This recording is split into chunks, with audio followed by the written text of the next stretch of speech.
There is a particular restlessness that many of us know well. It arrives in the evening, or in the pause between tasks, or in the middle of the night when sleep will not come. The mind moves from one thing to another, a conversation from earlier today, a worry about tomorrow, a memory from years ago that surfaces without warning. The thoughts do not ask permission. They simply appear, and the mind follows them one after another like a dog chasing leaves in the wind. You might notice this happening right now. Even as you listen to these words, the mind may already be wondering. Planning, remembering, judging whether this is useful or not. This is not a problem to fix. This is simply what minds do. They move. But there is something underneath this movement, something that notices the movement. And in that noticing, a different possibility begins to show itself. Imagine, for a moment, a river. Not a dramatic river with rapids and rocks, but a quiet river moving through open land. On the surface, leaves float by, twigs, bits of foam. They appear upstream, drift past where you stand, and continue downstream until they disappear. You do not have to do anything for this to happen. The river carries them. They come, they pass, they go. Your mind is not so different from this river. Thoughts appear, feelings arise, sensations move through the body. They come from somewhere you did not choose, and they move towards somewhere you cannot control. And yet, there is often a belief that you must do something with them. Hold on to the pleasant ones, push away the difficult ones, solve them, fix them, understand them completely before they are allowed to leave. This holding creates a kind of tension, a tightness in the chest perhaps, a clenching in the belly.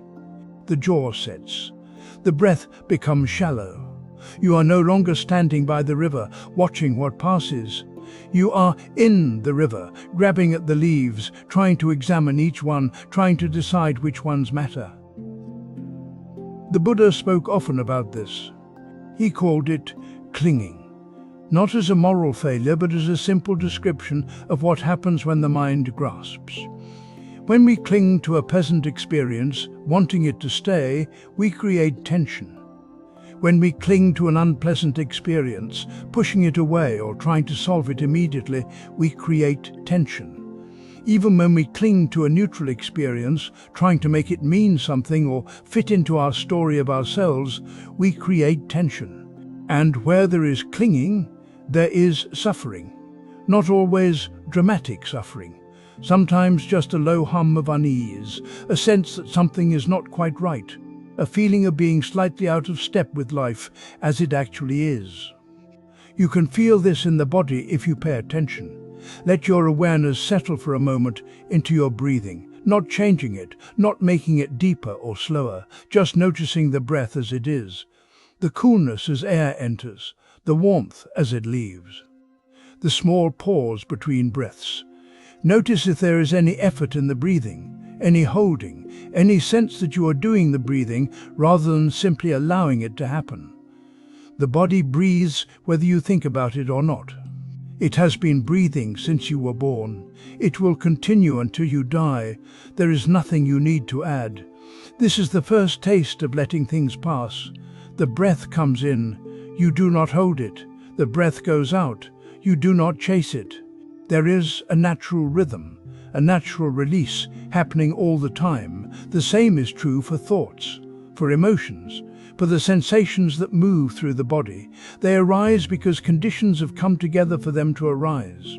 They pass because conditions change. This is not philosophy. This is direct observation. You can see it happening right now if you look.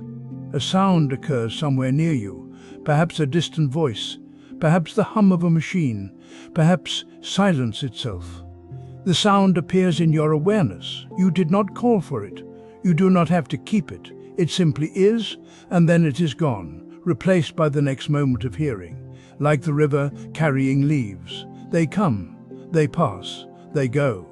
The question that begins to emerge is simple. What would it be like to let your inner life move with this same natural rhythm, not suppressing, not indulging, not analyzing every thought until it becomes a stone you carry. Just seeing what arises, knowing it as what it is, and allowing it to continue on its way. This is not about becoming passive.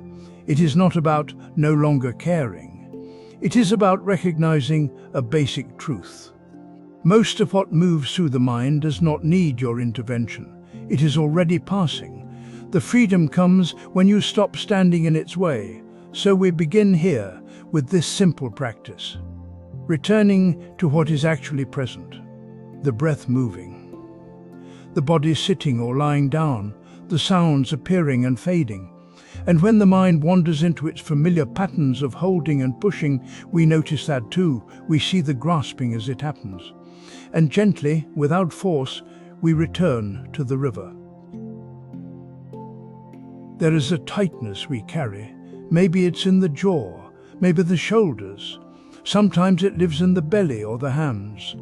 You might not notice it until someone mentions it, or until you shift position and feel the ache of having held something too long. This tightness is not random, it follows a pattern. When something pleasant arrives, we want to keep it. When something unpleasant shows up, we want it gone. And in between, we brace for what might come next. The body responds to all of this, it grips. The Buddha spoke simply about this. All conditioned things are impermanent, he said. When one sees this with wisdom, one turns away from suffering, not turns away from life, turns away from the suffering that comes from trying to freeze what cannot be frozen. Think of a child at the beach. She finds the sand soft and cool. She gathers it into her palms, delighted, but as soon as her fingers close, the sand begins to slip. She tightens her fist. The sand keeps falling. She squeezes harder. More falls away. The tighter she holds, the faster it goes, until she is left with damp grains pressed into her skin and an empty hand. She was not wrong to enjoy the sand. The problem was not in the touching. It was in the belief that holding could stop the slipping. We do this with everything. A good conversation, a moment of ease, a feeling of being understood. We want to keep it, to make it stay. And when it begins to fade, as all things do, we reach for it again. We replay it. We try to recreate the conditions. We grip. The same happens with what we don't want. A difficult emotion, a memory, a sensation in the body. We tense against it, as if resistance will make it smaller. But the tightening itself becomes another layer. Now we are holding both the thing we don't want and the effort of pushing it away. Craving does this. It is not just wanting. It is the movement toward or away from experience, with the belief that this movement will finally bring rest. But the movement itself is restless. The holding itself is what exhausts us. You can feel this in your body right now, if you look. There may be a place where you are braced, a subtle clench, a pulling in. It might be so familiar you think it's just how you are. But it is not solid, it is something you are doing, moment by moment, without realizing. Here is a small practice. Just once today, notice a moment when you are holding tension somewhere in your body. You don't need to fix it, you don't need to relax, just notice it. And when you do, name it quietly to yourself, holding. That's all, holding. Not bad holding, not wrong holding, just holding. When you name it, something shifts, not always dramatically. But there is a small space that opens between you and the tightness. You are no longer entirely inside it, you are aware of it. And in that awareness, the grip may soften on its own, or it may not. Either way, you have seen it. This is the beginning of freedom, not the freedom of never feeling tension again. The freedom of recognizing the moment of gripping without needing to grip harder or push it away. The freedom of seeing the sand slip and letting it slip. You are not the child's clenched fist. You are the one who can notice the clenching. And in that noticing, the fist does not have to stay closed. You hold your breath when something difficult arrives. Not on purpose, it just happens. The chest tightens, the shoulders rise. You brace against what you're feeling as if stillness could make it go away. And when something pleasant comes, you do the same thing in reverse. You try to keep it. You replay the moment. You reach for it again. You want it to stay exactly as it was. This is the quiet exhaustion no one talks about. The effort of trying to stop the river. There's an old Zen saying, the wild geese do not intend to cast their reflection. The water has no mind to receive their image. The geese fly over. The surface shows them. They pass. The water returns to itself. Nothing is held, nothing is refused. You can feel this in your own breath if you sit still for a moment. The inhale arrives without your permission. The exhale leaves without asking. You don't have to manage it. You don't have to improve it. It moves through you the way wind moves through an open window. But somewhere along the way, you learned to grip. You learned that good things leave and bad things arrive, and you started trying to control the timing, to freeze the good, to push away the bad, to make experience obey you. It doesn't work. It never has. But the habit runs deep. Think of a river flowing past stones. The water doesn't stop to argue with the rock. It doesn't try to convince the stone to move. It doesn't resent the obstacle. It simply flows. Over years, the stone changes shape, not because the river fought it, because the river kept moving. Your experience is like this. Sensations arise in the body, thoughts appear in the mind, emotions color the moment. They come, they shift, they go. This is not a problem to be solved. This is the nature of what it means to be alive. When you resist this movement, you create a second layer of suffering. The feeling itself, and then the fight against the feeling. The thought itself, and then the story about why you shouldn't be thinking it. The moment itself, and then the exhaustion of trying to make it different.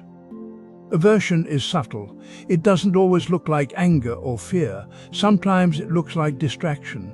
You scroll, you plan, you rehearse conversations that haven't happened yet. You do anything but feel what's actually here. And underneath that, there's a belief that if you let the feeling be, it will stay forever. That if you stop resisting, you'll drown in it. But the geese pass, the water clears, nothing stays. You can test this. Sit for 3 minutes, find your breath. Don't try to breathe deeply or slowly or correctly. Just notice the breath that's already happening. The coolness of the nostrils, the rise of the chest. The small pause between breaths. Watch it come, watch it go.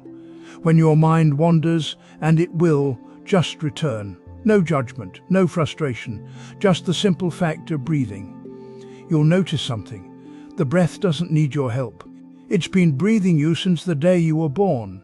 It knows how to arrive, it knows how to leave. And if you stay with it, you'll notice something else. The thoughts that seemed so urgent a moment ago, they pass too. The tightness in your chest, it shifts. The restlessness, it moves. Not because you fixed anything, because you stopped holding on. This is the freedom the teaching points to, not the freedom to control experience, the freedom to let it move, to let the geese fly over, to let the reflection appear and fade. To let the river shape you slowly without ever stopping to debate. You don't have to believe this. You can just sit. You can just breathe. You can just notice what happens when you stop trying to freeze the moment or push it away.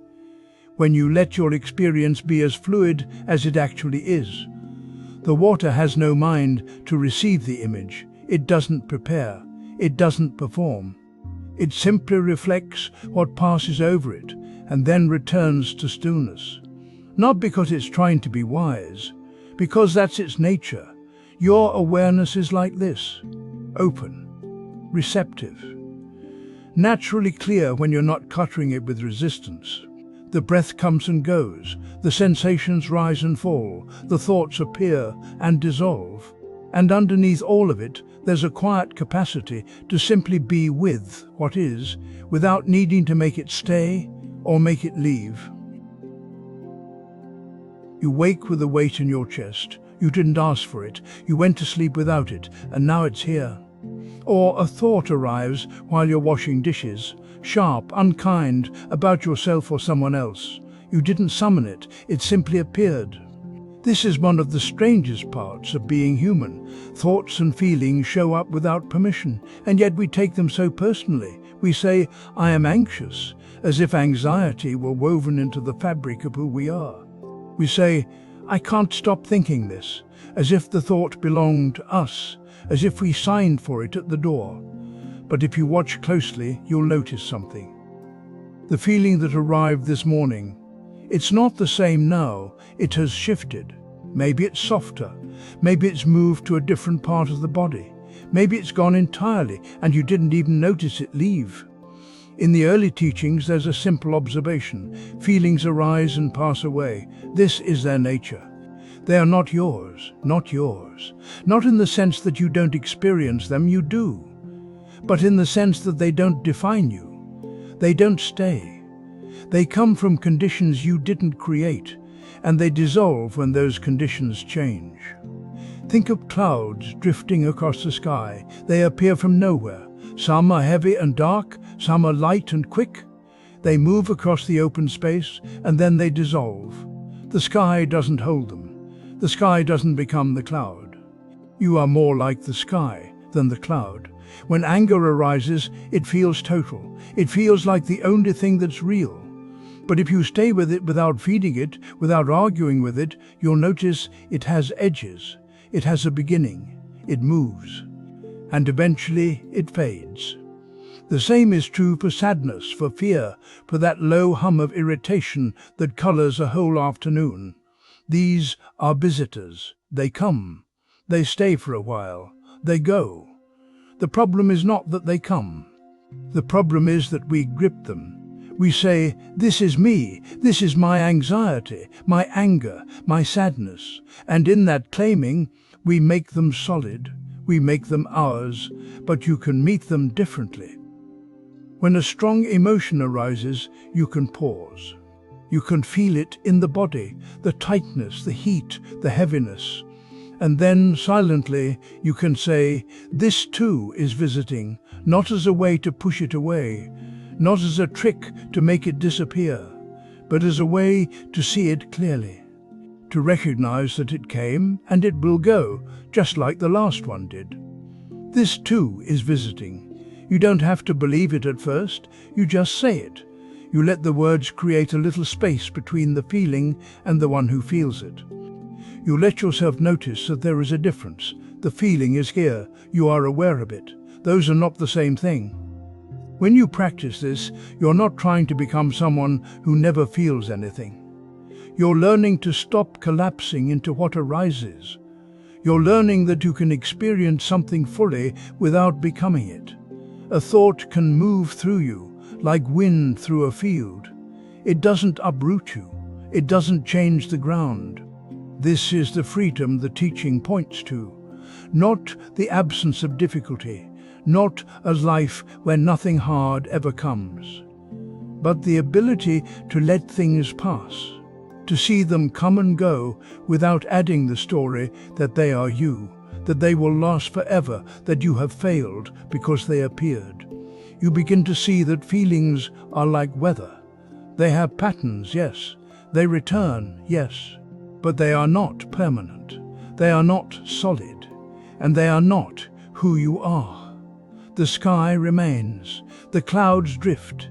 And you can rest in the difference. We fill the spaces. Between one task and the next, we reach for the phone. Between one song and another, we skip ahead. Between one thought and the next, we generate more thoughts, faster, louder, anything to keep the silence from touching us. It's not that we're doing something wrong. It's that we've learned to fear the gap. The pause feels empty, and empty feels like nothing, and nothing feels like loss. But there's a teaching in Zen that points to something different. It suggests that in the interval between two thoughts, there is pure awareness, not the awareness of something, just awareness itself, clear, uncluttered, already here. You don't have to believe this, you can just notice. Notice what happens when a thought ends and before the next one begins. There's a flicker of space, brief maybe, easy to miss, but it's there. Most of us have been trained to skip right over it. Think of a piece of music.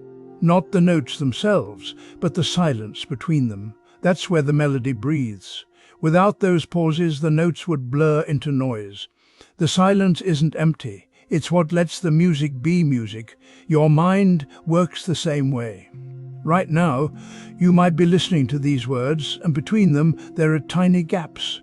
You don't hear them as interruption, you hear them as rhythm, as breath. What if the same were true for thoughts? What if the space between thinking wasn't a problem to solve, but the very ground of clarity? You don't have to make this happen. You can't force a gap into being. But you can stop filling everyone that appears. When someone speaks to you today, try this. Before you respond, pause. 5 seconds. That's all. Not to think of something better to say, not to be polite or strategic, just to let there be space. 5 seconds is longer than you think. Long enough to feel awkward. Long enough to notice the urge to fill it. Long enough to let that urge pass. In that pause, you're not doing nothing. You're resting in the interval. You're letting awareness be what it already is. The other person might notice, they might not. Either way, something shifts. The conversation becomes less reactive, less rushed. There's room for what's actually being said, and you get to feel what it's like to not fill the gap. At first, it might feel uncomfortable. The mind will want to jump in. It will say you're being rude, or slow, or strange. Let it say that. You don't have to argue with it. Just stay in the pause a moment longer. The freedom isn't in having no thoughts. It's in not being owned by the need to keep them coming. Between this breath and the next, there's space. Between this sound and the next, there's space. Between this moment and the next, there's space. You don't have to go looking for it. It's already here. You've just been moving too fast to notice. So slow down. Not forever. Not as a rule. Just now. Let the silence be what it is. Let the gap breathe. There is a weight we carry that no one else can see. It lives in the chest, in the jaw, in the way we hold our shoulders when we think of certain names or certain days. We rehearse old conversations. We refine our arguments. We return again and again to moments that have already ended, as if thinking about them harder might change what happened. This is the strange work of carrying the past forward. We do it without deciding to. A slight from last year becomes today's tightness. A betrayal from childhood shapes the way we hear a simple question at breakfast. The mind does not need our permission to drag yesterday into this moment. It does it automatically, the way a hand closes around something hot before we've even registered the heat. The Buddha once said that holding on to anger is like grasping a hot coal with the intent of throwing it at another. You are the one who gets burned, not someday, not in some future consequence, right now, in the holding itself. The other person may be gone, they may have forgotten, they may never know how much space they occupy in your thoughts. But you are still here, fingers wrapped around the heat, feeling it. There is a traveler in an old story who walks a long road. The journey is difficult, the sun is hard, the path is steep, and the traveler is exhausted, wondering why each step feels so heavy. Then someone asks to look inside their pack. One by one, they pull out stones, smooth stones, rough stones, stones of different weights and colors. Each one represents something, a harsh word from a friend, a betrayal, a disappointment, a moment of humiliation. The traveler has been carrying them all, one for each old grievance, and wondering why the road feels so long. We do this. We collect stones without noticing. A sharp comment becomes a stone, a broken promise becomes a stone, an injustice, a misunderstanding, a wound that never got acknowledged. We add them to the pack, and then we walk forward, confused about why the present moment feels so hard. The weight is not in what happened, the weight is in the carrying. This does not mean the hurt was not real. It does not mean the harm did not matter.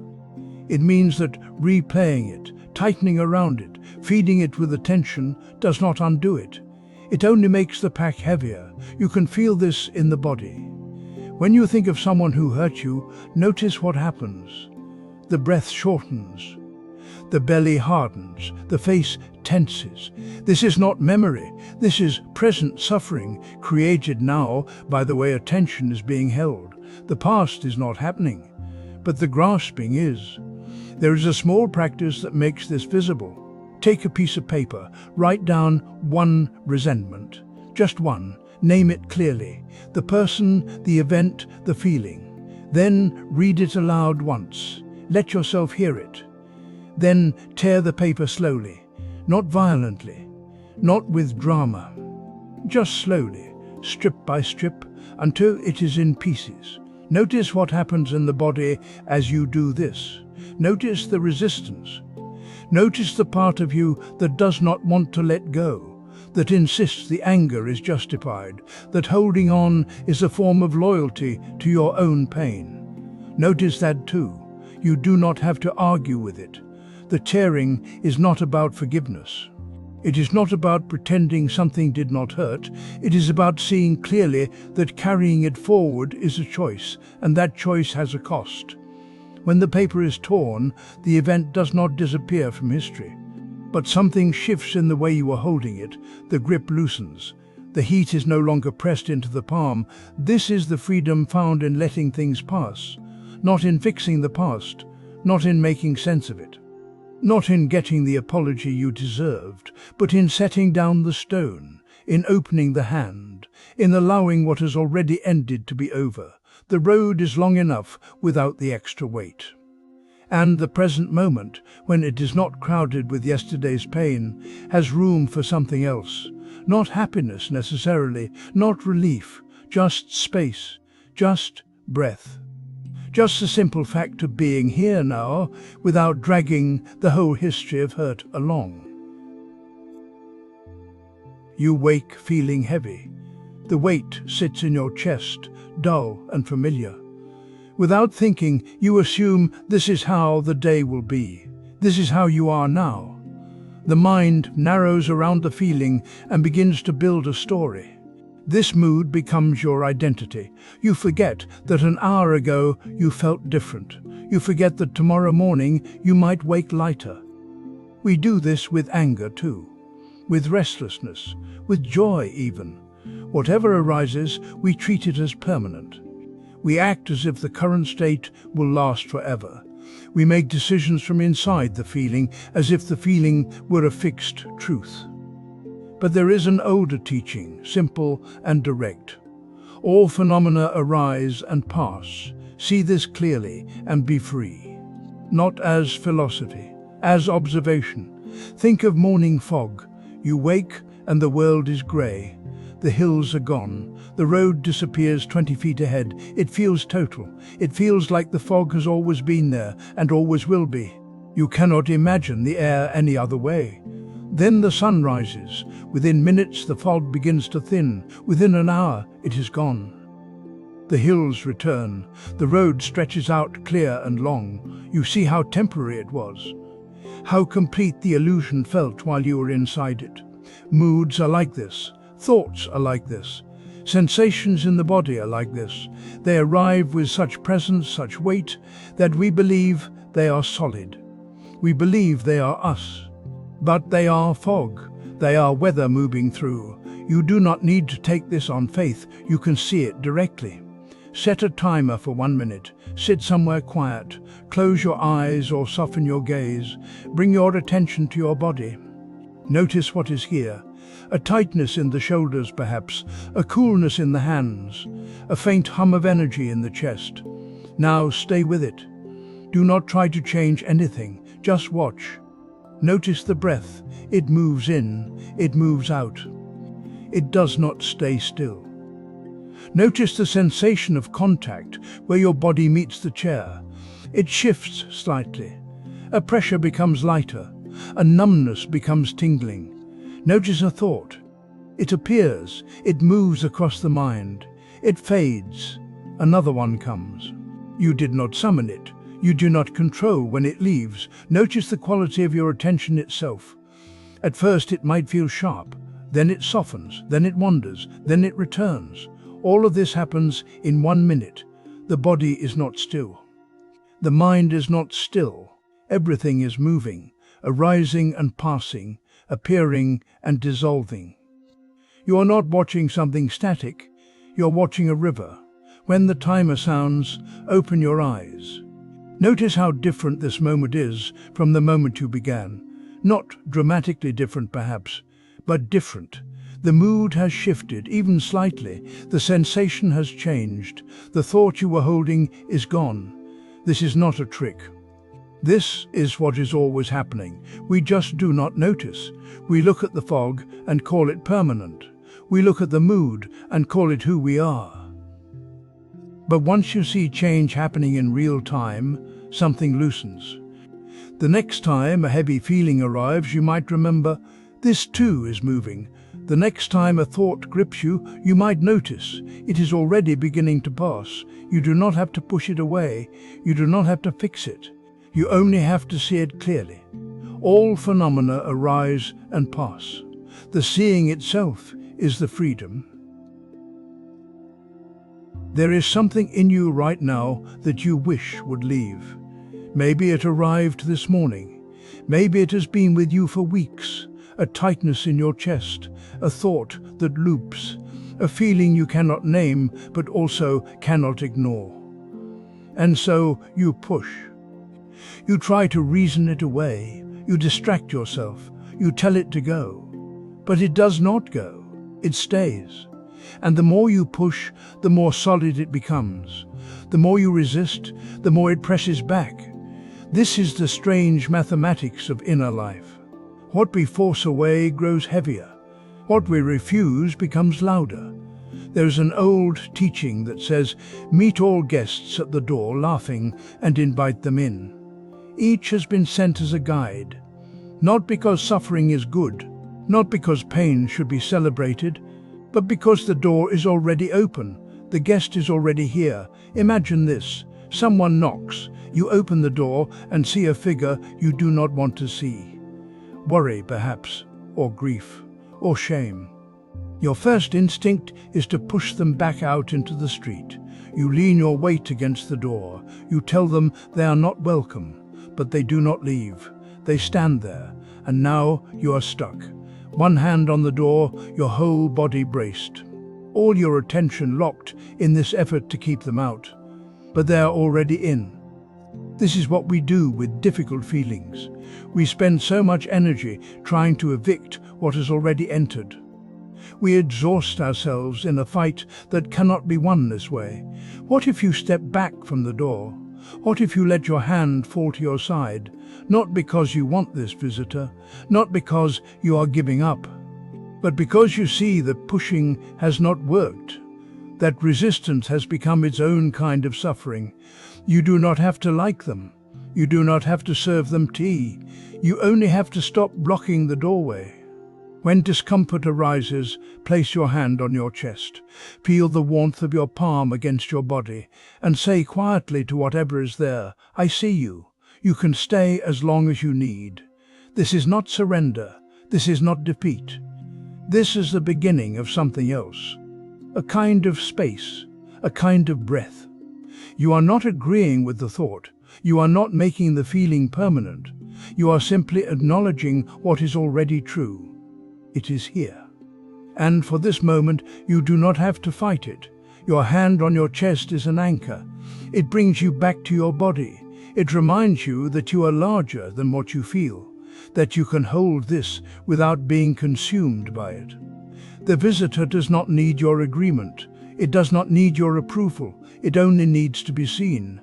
And when it is seen, without the force of your resistance, something shifts. Not always right away, not always in the way you expect, but something softens.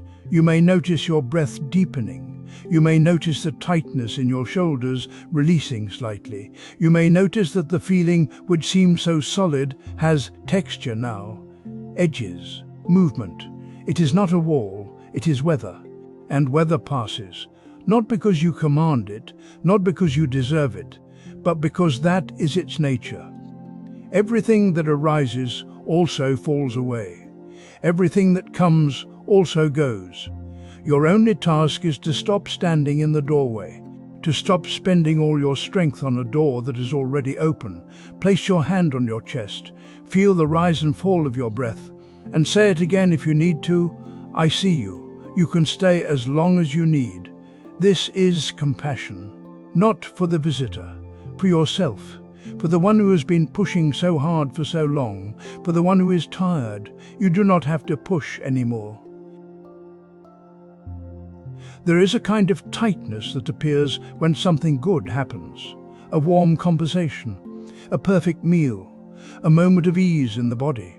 We feel it arrive, and almost immediately we begin to grip, not with our hands, with our wanting. We want it to last. We want to keep it close. We replay it in the mind, trying to hold its shape. We plan how to make it happen again, and in that planning, that grasping, the thing itself begins to fade. We are no longer with the experience. We are with our fear of losing it. The Buddha spoke about this directly. He said that attachment to views, to rituals, to the sense of self, these are the chains. Let them go. Not because pleasure is wrong, not because joy should be refused, but because clinging turns every good thing into a source of suffering. Imagine holding a butterfly in your hand. If you close your fingers around it, trying to keep it safe, trying to make it stay, you crush it. The very act of holding destroys what you wanted to protect. But if you open your palm, if you let your hand be still and soft, the butterfly may rest there. It may stay for a moment. And when it leaves whole. This is what happens when we meet present experiences with an open hand. You can feel this in small ways. A sip of tea that tastes exactly right. You notice it. You feel the warmth, the flavor, the brief satisfaction. And then, if you watch closely, you might notice the impulse to have another sip, just like that one. To make the next sip as good. To hold on to the feeling. But the next sip is different. It is cooler, or your attention has shifted, or the taste has changed on your tongue, and if you are chasing the first sip, you miss the second one entirely. Craving does this. It pulls us out of what is happening and into what we wish were happening. There is a practice you can try. It is very simple. Today, let yourself enjoy something fully, not halfway, not while scrolling or planning or thinking ahead. Just enjoy it. It might be a song, a few minutes of sunlight, the feeling of your feet on the ground. Let yourself be there completely. And then, when it ends, practice saying goodbye, not with sadness, not with regret, just with acknowledgement. This happened. It was good. Now it is over. You do not have to pretend you do not care. You do not have to act as if nothing matters. You can feel the warmth of what just passed. You can appreciate that it occurred. But you do not have to cling to it. You do not have to demand that it return. This is not rejection. This is release. When you release something, you let it be what it was. You let it move through you without trying to freeze it in place. And in that release, there is a kind of freedom. Because you are no longer carrying the weight of trying to make impermanent things permanent. The butterfly lands, the butterfly leaves, your hand remains open. If you practice this with small things, you begin to notice a softness in the mind, a little more space, a little less panic when good things end.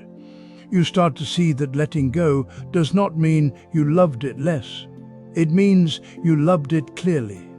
And when the next good thing comes, you can meet it the same way, fully, warmly, without the clench of fear underneath. This is what the teaching points to. Not that we should avoid pleasure, not that we should harden ourselves against life, but that we can enjoy what arises without demanding that it stay. We can be with what is here, and when it changes, we can be with what comes next.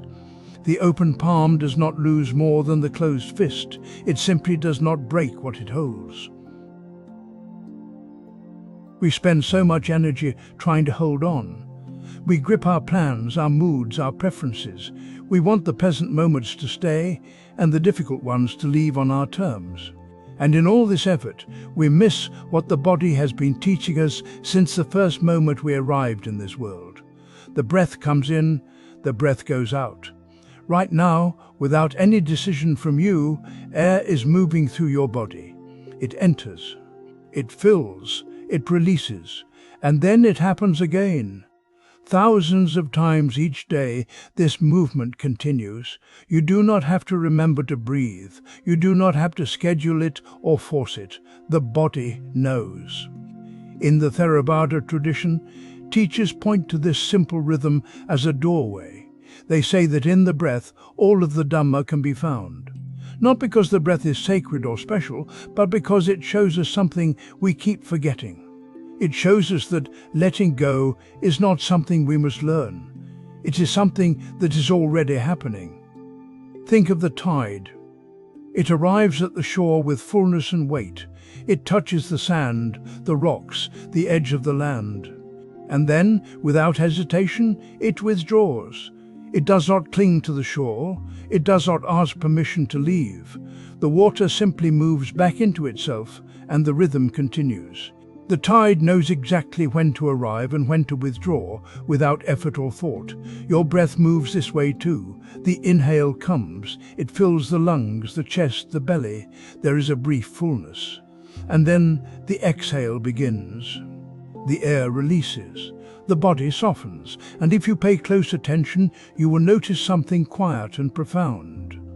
After the exhale, there is a pause, a small gap, a moment where nothing is held. This is not emptiness in the sense of lack. It is openness. It is the body's natural wisdom of release. You can feel this right now. Let the breath move as it wants to move.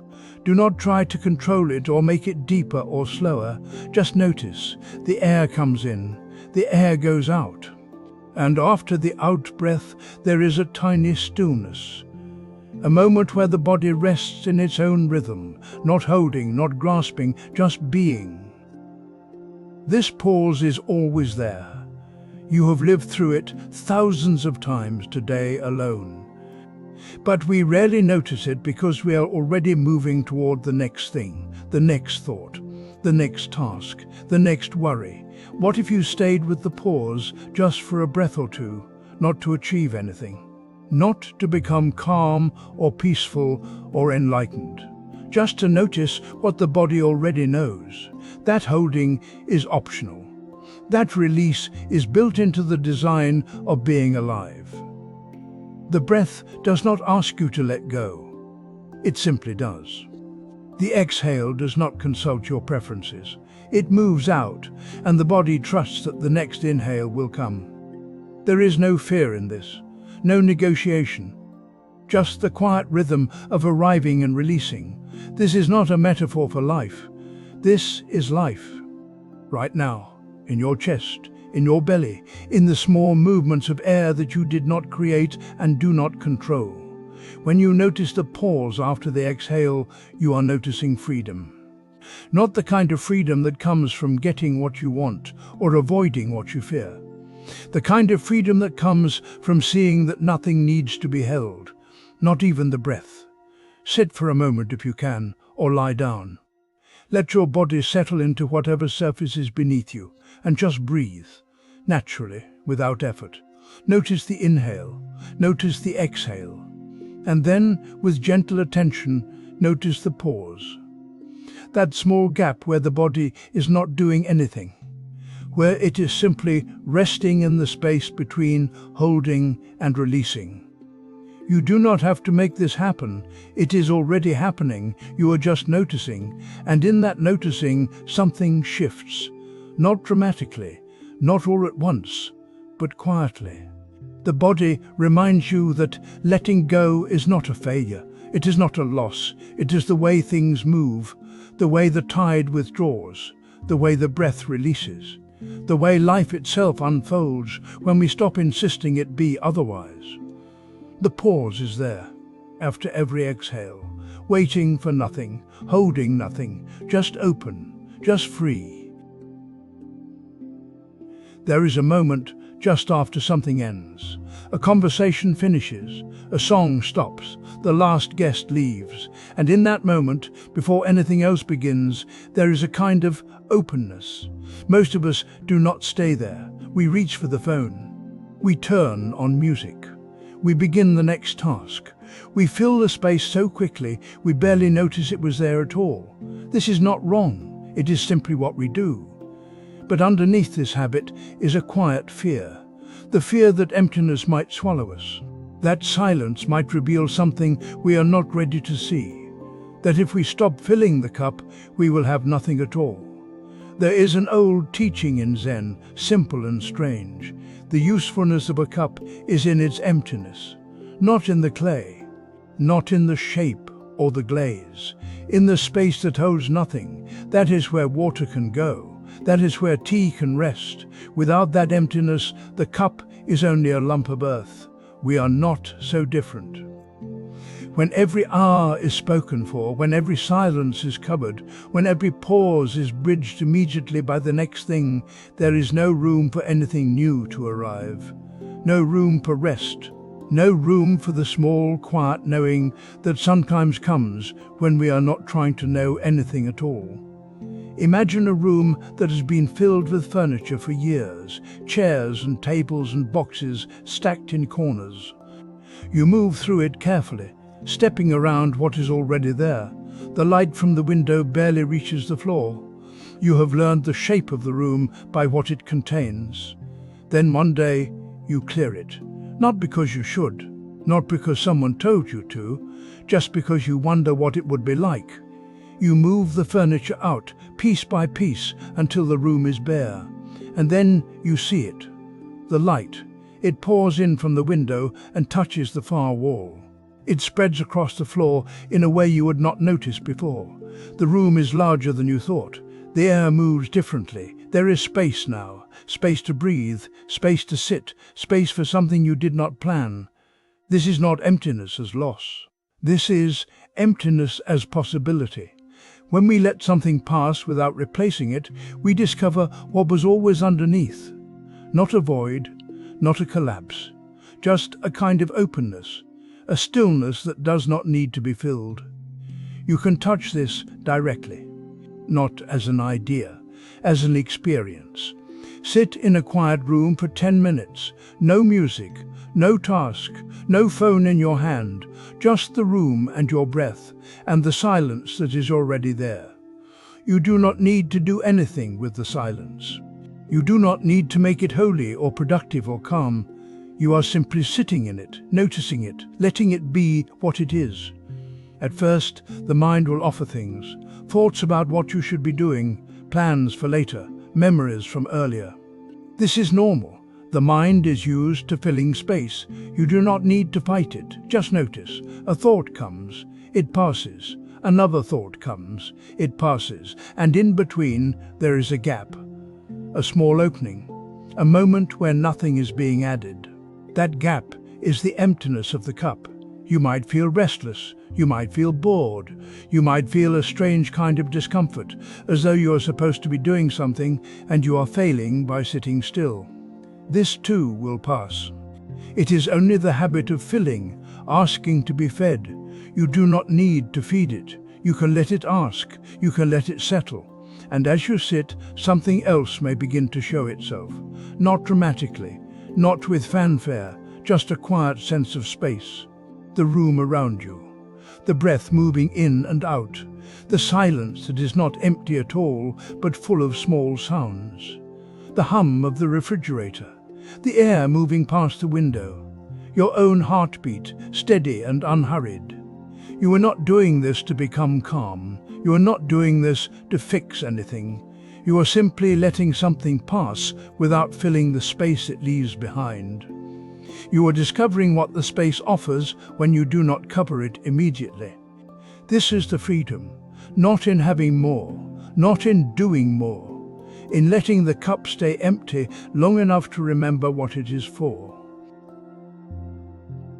There is a particular kind of tiredness that comes not from doing too much, but from relating to life with constant force. We push away what we do not want. We pull toward us what we think we need. Back and forth, all day, this leaning. It shows up in small ways. The conversation that irritates you, and you rehearse your response while the other person is still speaking. The silence in your home that feels too empty, so you reach for your phone. The discomfort in your body that you try to think away or distract from or fix immediately. This pushing and pulling is not wrong, it is simply exhausting.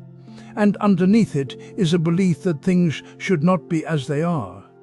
That you must intervene constantly or else something will go terribly wrong. There is another way, though it is easily misunderstood. The middle way is not indifference. It is meeting life without leaning. This does not mean you stop caring. It does not mean you become passive or numb.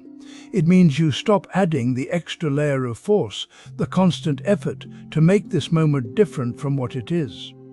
Think of a tree in wind. It bends. The branches move. But the tree does not try to stop the wind. It does not brace against it with all its strength, becoming rigid and brittle. It does not collapse into the wind either, giving up its form entirely. It remains rooted.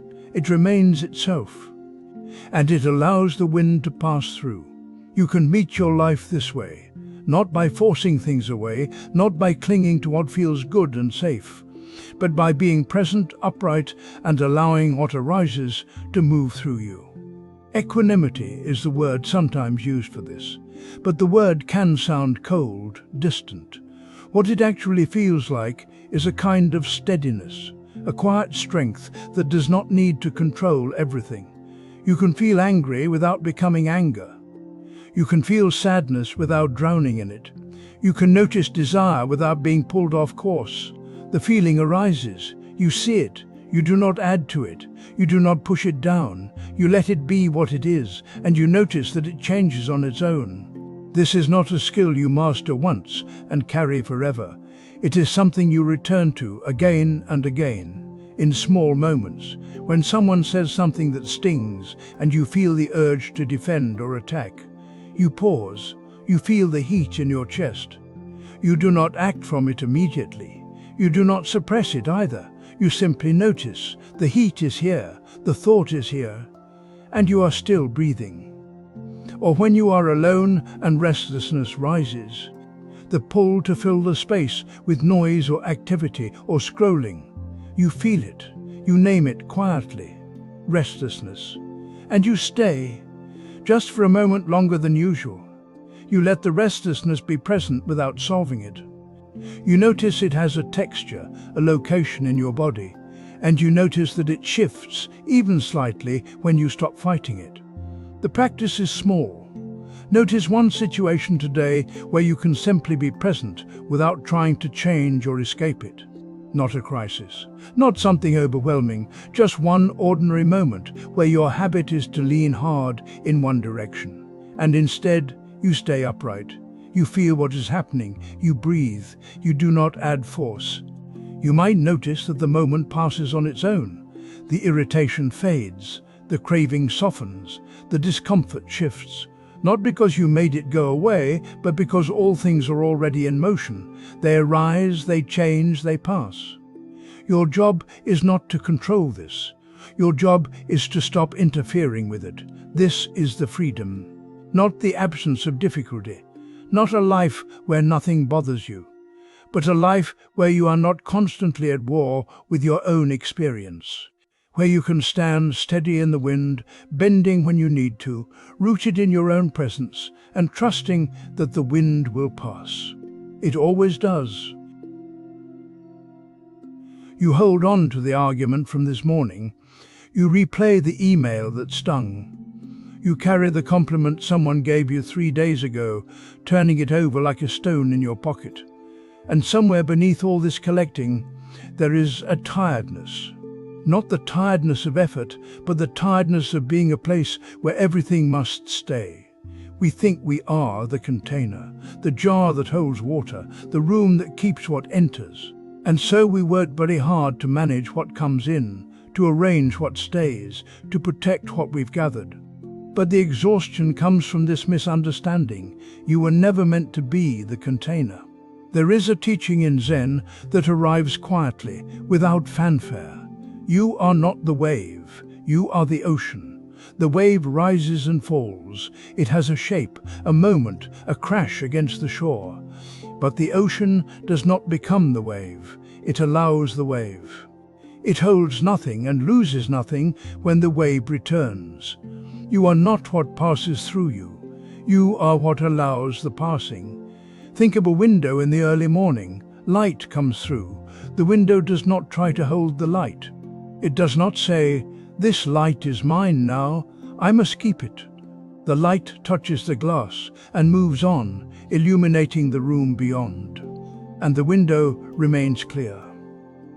If the window tried to hold every beam of light, it would darken. It would stop being a window. You are like this. Thoughts arrive, feelings arrive, sensations, memories, fears, small joys. They come through, they touch you, and they are meant to pass. When you try to hold them, when you mistake yourself for the container, you lose your clarity. You stop being the space through which life moves. Notice what it feels like when you clench around an experience. A worry about tomorrow, a regret from last year. The body tightens, the breath shortens. There is a sense of burden, of carrying. This is the feeling of trying to be the jar instead of the ocean. Now notice what it feels like when something passes through without catching. A bird crosses your vision. A sound rises and fades. A thought appears and dissolves before you name it. There is no weight, nothing to manage. The space remains open. This is not about pushing things away. It is not about rejecting what arises. The window does not reject the light. It simply does not cling. The ocean does not reject the wave.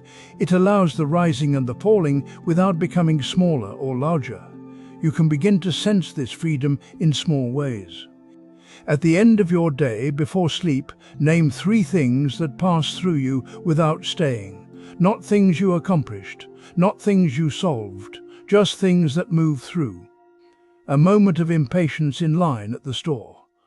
The smell of coffee. A memory of your grandmother's voice. They came, they touched you, they went. This is not a test. You do not need to do it perfectly. You are simply noticing what is already true. Things pass. They always have. You have been the space all along. When you name what has passed, you are not analyzing. You are not fixing. You are recognizing your nature. You are remembering that you are not the wave. You are not the light. You are what allows the wave to rise. You are what allows the light to pass through and touch the world beyond. The freedom is not in controlling what comes. The freedom is in knowing you are not required to hold it. You can let the day move through you. You can let the year move through you. You can let the grief and the joy and the boredom and the wonder all pass, each in its time, without becoming less yourself. The window does not lose its purpose when the light moves on. It remains a window. Clear, open, ready for what comes next. You are the space, not the content. And in this recognition, there is a kind of rest that effort cannot produce. The practice does not end when understanding arrives. It continues in the next breath, the next moment, something passes through. This is not a burden. It is simply how things are. Each time you notice something arising and falling away, you are not starting over. You are meeting the same truth with fresh eyes. There will be mornings when the mind feels clear and open. The coffee tastes like coffee. The light moves across the floor. Thoughts come and go without much friction. On those days, it may seem like you have finally learned something permanent. But impermanence includes these moments too. The clarity will shift. Something else will arrive. This does not mean you have lost anything. It means the practice is working exactly as it should. And there will be other mornings, the kind where everything feels heavy before your feet touch the floor. Old patterns return. The same worry you thought you had released shows up again, wearing a different coat. This is not failure. This is the nature of a mind that has not stopped being a mind. The freedom is not in preventing these moments. It is in seeing them clearly, letting them move, and not building a second layer of suffering on top of the first. You do not need to be perfect at letting go. You only need to notice when you are holding on, and then, when you are ready, soften your grip. Sometimes that happens quickly, sometimes it takes longer. Both are fine. The practice does not measure you, it simply invites you to see. Impermanence is not a problem to solve. It is the condition in which everything unfolds. When you stop resisting it, something shifts. Not into permanent peace, but into a kind of tenderness. You begin to see that the things you love are precious, partly because they will not last. The conversation with a friend, the way the air smells after rain, the feeling of being exactly where you are, even if where you are is difficult. These moments do not need to be held forever to matter. They matter because they are here now, and then they are gone, and that is enough. This tenderness extends to yourself as well. You are also passing through. The person you were yesterday is not the person you are now. The thoughts you had this morning have already shifted. You are not a fixed thing trying to improve itself. You are a process unfolding in conditions that are always changing. When you see this clearly, the pressure to be different eases. You can meet yourself as you are, without needing to be more or less than what is present. The practice of letting things pass does not require isolation or withdrawal. It happens in the middle of your life. While you are working, while you are listening to someone speak, while you are washing a dish or walking down a hallway, it is not separate from these things. It is the quality of attention you bring to them. A willingness to be present without gripping. A willingness to let each moment be what it is and then let it go. You will forget this many times. That is part of the path. Forgetting and remembering. Tightening and releasing. Each time you return, you are not behind. You are exactly where the practice lives, in the returning itself. There is no final arrival, no moment when you will have let go of everything forever. But there is this breath, and the next one, and the small freedom that comes from meeting each one without needing it to be different. That freedom is enough. It has always been enough. If you would like to continue sitting with these reflections, there are other recordings here that explore the same ground from different angles. But there is no hurry. You can return whenever it feels right. Or you can simply sit in the silence that follows. Both are complete. Thank you for listening. May you meet whatever comes next with clarity and ease.